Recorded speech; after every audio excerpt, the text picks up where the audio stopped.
Hola a todos, soy Andrés Felipe Flores y bienvenidos a un nuevo capítulo de Al día con las guías en tutorías Medicina Interna. En este caso vamos a estar revisando la nueva definición multidimensional de la EPOC publicada por el JAMA en el 2025. Recuerden que si les gusta este tipo de contenido pueden suscribirse, dejar un like y darle a la campanita. Los invito a seguirme en mi Instagram personal @andresf.med, por donde estoy compartiendo con ustedes muchísimo contenido académico, y aprovecho la ocasión para invitarlos a adquirir mi diplomado de medicina interna que está disponible en la plataforma de Grupo Medi. Este diplomado, al igual que el resto de la oferta que tenemos disponible para ustedes en nuestra plataforma, es 100% virtual, altamente interactivo, cuenta con certificación con validez nacional e internacional y por supuesto es de la más alta calidad académica. Así que si les interesa revisar o mi diplomado o el resto de la oferta que tenemos para ustedes, les dejo los links en la descripción y no siendo más, vamos adelante con el video. Hablemos entonces acerca de esta nueva definición. ¿Qué podemos mencionar? Lo primero es que esta es una definición que se publica en el 2025 a raíz de dos cohortes muy importantes que son el COPD-GYN y el CAN-COLD, en donde lo que buscan es hacer un abordaje diagnóstico multidimensional de la enfermedad pulmonar obstructiva crónica, que ya vamos a ver eso de qué se trata, y pues discutir qué beneficios, ventajas tiene y demás. Entonces, ¿qué es lo primero que podemos mencionar? ¿Por qué buscan hacer esto? Lo primero es que, pues, como todos sabemos, la EPOC es absurdamente frecuente, afecta a más de casi 400 millones de personas en el mundo. Y la definición actual, si uno mira las guías de la GOLD, pues se fundamenta única y exclusivamente en la espirometría, ¿cierto? Lo que me define que un paciente tenga EPOC es que tenga una obstrucción fija al flujo aéreo. Listo, perfecto. ¿Cuál es el problema? Que cuando uno analiza si la espirometría se relaciona o no con alteraciones a nivel pulmonar, ¿cierto? Con lo que sería la bronquitis crónica, con lo que sería la parte del enfisema, realmente no hay una clara asociación entre que el paciente tenga la obstrucción y tenga las alteraciones estructurales a nivel pulmonar, que pues son el resultado a fin de cuentas de todo el proceso inflamatorio de la EPOC. Basado en eso, digamos que los autores dicen que pues hay necesidad de una definición más holística, que no solo se base en la espirometría, sino que tenga en cuenta pues otros dominios o otras dimensiones de las afecciones que puede haber secundarias a la EPOC.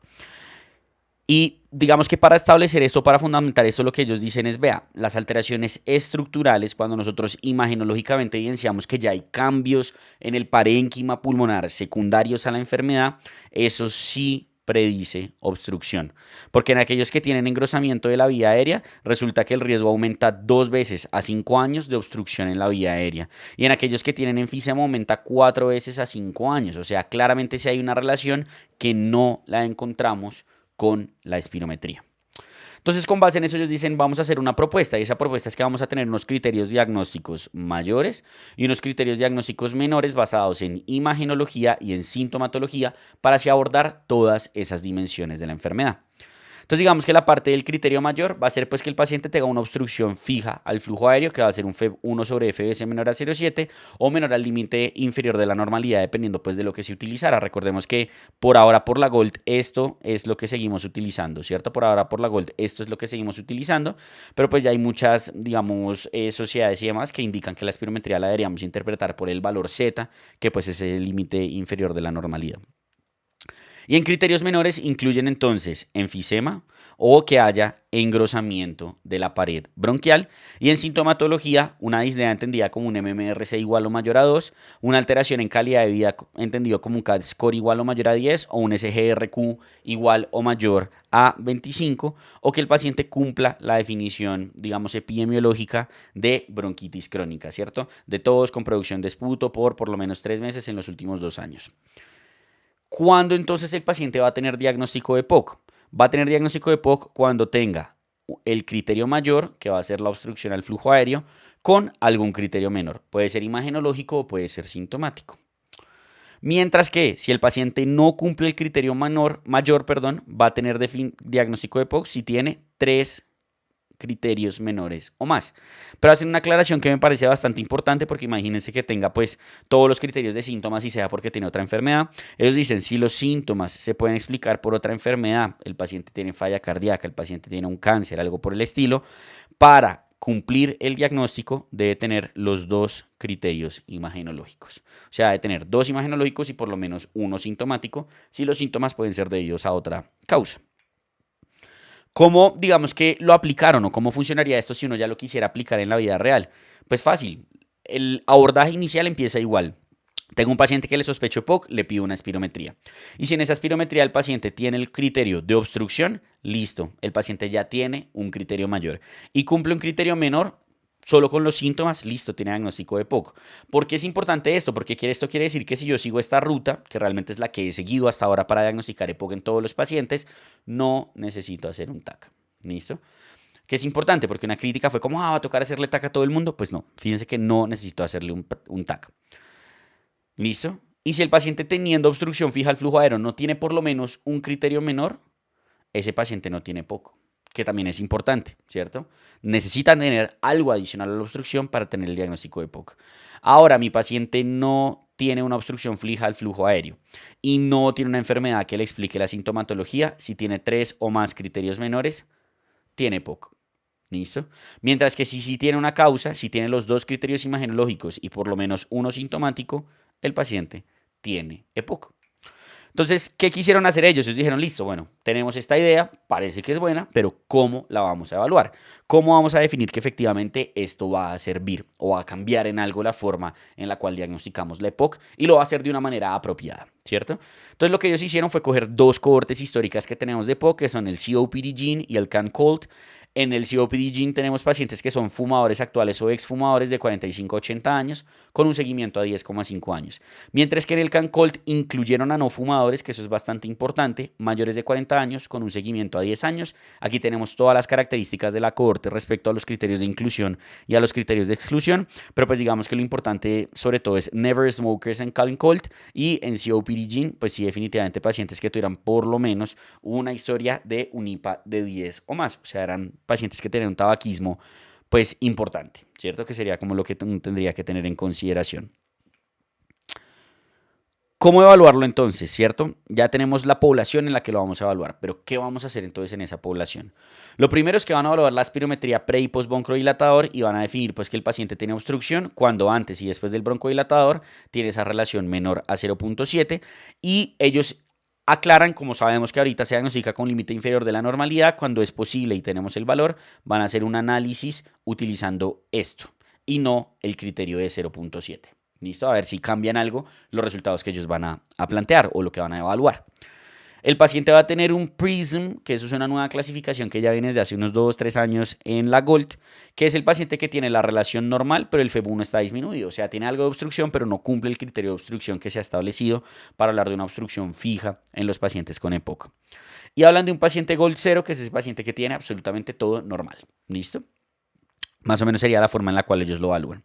Y además de eso, miran a los pacientes que tienen TAC al ingreso y un TAC de control que es a los 5 años en el caso del COPD gene o a los 3 años en el caso del CAN-COLD. Y hacen medición de calidad de vida con cuestionarios como MMRC, presencia de bronquitis crónica, SGRQ, CAT, entre otros. ¿Qué van a evaluar entonces con estos resultados? Van a evaluar en primer lugar la reclasificación. Es decir, cuando aplicamos los nuevos criterios sobre estas cohortes históricas, en cuántos pacientes que no tenían EPOC ahora sí lo tienen y cuántos que sí lo tenían ahora no lo tienen, ¿cierto?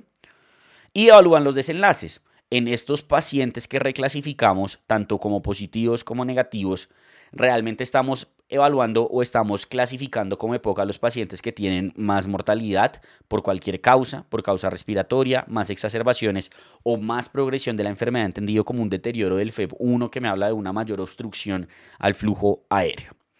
Y lo que hicieron fue evaluar la relación entre cada criterio y los desenlaces, entre los criterios mayores y los menores imagenológicos y de síntomas, pues cuando esos eran los que impactaban en la reclasificación, ¿qué impacto tenían en esto? ¿Cierto? Si realmente servían para predecir qué pacientes iban a tener pues esos desenlaces adversos e hicieron ajustes pues relacionados con los posibles factores confusores. ¿Qué encontraron entonces ellos? En el COPD gene tenían 9.146 participantes y ellos encontraron una asociación significativa entre cada criterio y los desenlaces. Es decir, el tener síntomas, el tener alteración imagenológica y el tener obstrucción se asociaba con una mayor probabilidad de esos desenlaces que hablamos. Mortalidad por cualquier causa, mortalidad respiratoria, entre otras. ¿Cómo evolucionó esa reclasificación? Resulta que 15,4% de los pacientes, que es un número importante, se reclasificaron para tener EPOC. Es decir, a los que antes no tenían EPOC, 15,4% de esos pacientes ahora sí tenían EPOC. ¿Listo? Cuando esos pacientes eran reclasificados por criterios menores, es decir, no tenían la obstrucción en el flujo aéreo, eran pacientes que tenían más síntomas y que tenían más riesgo de exacerbación. Y algo importante es que hubo una mejoría, o no necesariamente una mejoría, pero un aumento numérico en el diagnóstico en mujeres y en pacientes de raza negra. Ahora, a la inversa, 6,8% de los pacientes se reclasificaron para ahora no tener EPOC. Y un dato muy importante de estos pacientes es que muchos ni siquiera tenían manejo, que uno veía, qué dudas de si estaban bien diagnosticados o no, o si realmente necesitaban o no ese manejo. Y en aquellos pacientes que no tenían criterios de EPOC, pero que eran inicialmente PRISM o que eran Gold 0, también hubo reclasificación y en general los pacientes reclasificados a tener EPOC pues tenían más síntomas, bronquitis crónica y tenían más exacerbaciones. Y si uno mira la tabla acá de cuando comparan a los pacientes que tenían EPOC por los dos criterios, que se reclasificaron a tener EPOC, que tenían EPOC antes y ahora no, o que no tenían EPOC por ninguno de los criterios, pues podemos ver algunas diferencias importantes. Diferencia número 1, ¿cierto? La edad. Claramente son pacientes más ancianos los que tenían EPOC por ambos criterios. Diferencia número 2, el sexo, lo que habíamos dicho, hay una mayor reclasificación en el sexo femenino y hay una mayor reclasificación en los pacientes de raza negra. Una importante, aquellos pacientes que, digamos, se excluyeron de EPOC por ambas definiciones o que se excluyeron de EPOC por la nueva definición eran pacientes que tenían menos tabaquismo que los pacientes que sí o se diagnosticaron por EPOC por las dos o se reclasificaron como EPOC. En términos de medicamentos, fíjense cómo el uso de medicamentos era supremamente bajo en los pacientes que no tenían EPOC o que teniendo EPOC previamente se reclasificaron, ahora quedaron sin EPOC. En cuanto a exacerbaciones, lo mismo. Fíjense que la cantidad de exacerbaciones en estos dos grupos de pacientes es supremamente baja a comparación de los que sí quedaron con diagnóstico de EPOC, sea por los dos criterios o por los nuevos. Y algo muy importante, que es algo que resalta mucho el artículo, es que de los pacientes que se reclasificaron a no tener EPOC, ninguno tenía alteración imagenológica. ¿Listo? Que eso es un dato pues, relevante a tener en consideración. Esta es una tabla que nos muestra cómo según el Gold, ¿cierto? Y según el PRISM, cómo se reclasificaron pues, esos pacientes. Y lo importante es evaluar que casi todos estos pacientes quedaron en normal, ¿cierto? Unos se clasificaron por criterios menores, pero como tenemos pacientes del PRISM y únicamente del 2 y el 1 que se clasificaron a no tener EPOC. Ahora, ¿cómo se tradujo esto en desenlaces? Los pacientes que no tenían diagnóstico de EPOC por los nuevos criterios claramente tuvieron una menor, digamos que, mortalidad por cualquier causa en comparación a los pacientes que sí tenían EPOC. Los que tenían EPOC por criterios mayores, pues claramente tenían una mayor mortalidad que los que tenían EPOC por criterios menores, pero lo importante es que tanto los menores como mayores tienen una mayor probabilidad de mortalidad que los pacientes que no se clasificaron como EPOC, ¿cierto? Ahora, si uno mira aquí por mortalidad por cualquier causa, los pacientes que tenían EPOC por criterios menores, por criterios mayores, ¿cierto? Y pues digamos que por ambos criterios, en general, había una relación pues claramente establecida para mortalidad por cualquier causa, para deterioro del FEV1 y para exacerbaciones. Y además, en mortalidad respiratoria también había una relación. Si tenían EPOC por criterios mayores, un hazard ratio de 29,4 y por criterios menores de 3,58. En cuanto a los desenlaces, algo importante a tener en mente es que cuando evaluaban, ¿cierto? Digamos, lo que sería como la parte de desenlaces en aquellos pacientes que con los nuevos criterios ya no tenían EPOC. Fíjense que en aquellos que no tenían EPOC en general, pues la tasa de desenlaces era exactamente la misma. Es decir, como quitarles el diagnóstico de EPOC no hacía que esos pacientes a los que le había quitado el diagnóstico de EPOC les fuera peor. Eso no pasó, que es algo importante a tener en consideración. Y en los análisis de sensibilidad, cuando ellos cambiaban el umbral sintomático, cuando cambiaban la definición en afección tomográfica, cuando no utilizaron la relación sino el límite inferior de la normalidad, pues no hubo diferencias en cuanto a lo que se encontró de los resultados. Quiere decir esto que por lo menos en esta cohorte esa nueva reclasificación era apropiada porque predecía adecuadamente el riesgo y en aquellos en los que se decía que no tenía EPOC, pues no tenían un mayor riesgo de tener estos desenlaces que estábamos mencionando. Ahora, ¿qué pasó en la otra cohorte, en el CANCOLT? 1.341 pacientes, 41,3% nunca fueron fumadores, reclasificación a tener EPOC en este caso 7%, la mitad desde los de la cohorte previa, y reclasificación a no tener EPOC 16%, un poco más del doble de desde los de la cohorte previa. En toda la población en general hubo una muy baja mortalidad y declinación del FEV1 y esa es una de las principales limitantes de esta cohorte. Y es que como se murieron tan pocos, no hay suficientes desenlaces para uno decir así, hay diferencias entre cada una de las categorías que estoy evaluando. La única asociación significativa que ellos encontraron realmente fue con el riesgo de exacerbaciones. Cuando uno mira mortalidad, pues lo que les decía, fíjense, no tener EPOC por criterios mayores y por criterios menores, pues realmente solo una pequeña diferencia que no fue estadísticamente significativa entre los criterios mayores y lo que fue los menores y no tener EPOC.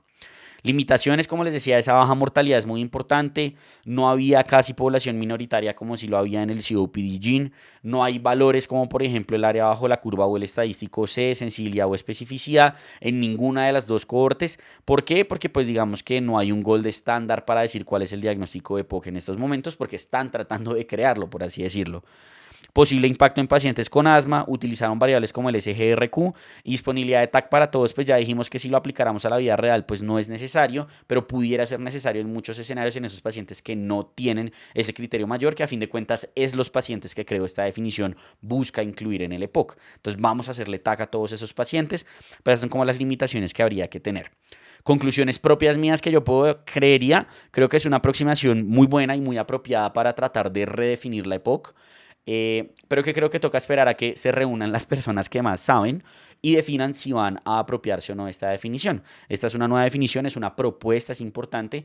Por GOLD todavía tenemos la definición antigua, esperemos a que salga GOLD 2026 y pues vamos a ver si ellos incluyen o no esta nueva definición o qué dicen al respecto, y lo mismo pues las otras sociedades que hay, pues digamos que tienen como la pauta de autoridad en esta enfermedad.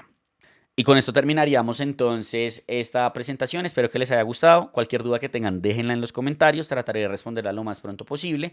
Y si quieren seguir aprendiendo con nosotros, lo pueden hacer con el video que está en sus pantallas.